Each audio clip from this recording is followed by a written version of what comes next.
নমস্কার, আমি অনুষ্কা শর্মা। ঠিকানা আরংঘাটা নদিয়া। বিভাগ ক্ষয় একটি আবৃত্তি পরিবেশন করছি।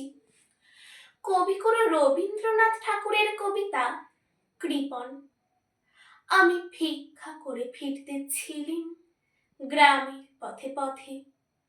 তুমি তখন চলেছিলে তোমার স্বর্ণরথে।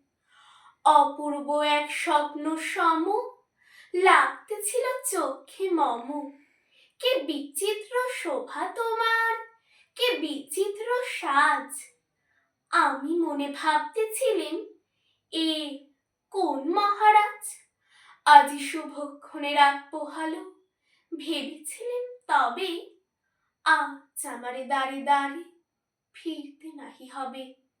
বাহির হতে নাহি হতে কাহার দেখা পেলেম পথে। চলিতে রথ ধন ধান্য ছড়াবে দুই ধারে। মুঠা মুঠা কুড়িয়ে নেব নেব ভারে ভারে। দেখি সহসা রথ থেমে গেল আমার কাছে এসে। আমার মুখপানে চেয়ে নামলে তুমি হেসে। দেখে মুখের প্রসন্নতা জড়িয়ে গেল সকল ব্যথা। হেনকালে কিসের লাগে তুমি আকস্মাৎ।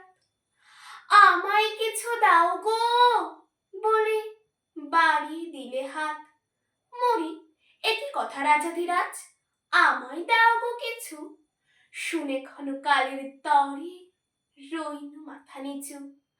তোমার কি অভাব আছে ভিখারি ভিক্ষুকের কাছে। এ কেবল কৌতুকের বশে আমায় প্রবঞ্চনা। ঝুলি হতে দিলেম তুলে একটি ছোট কণা। যাবি পাত্রখানি ঘরে এনে উজাড় করি, এ কি ভিক্ষা মাঝে একটি ছোট সোনার কণা দেখি। দিলেম যারা আছে ভিখারিরে, স্বর্ণ হয়ে এলো ফিরে।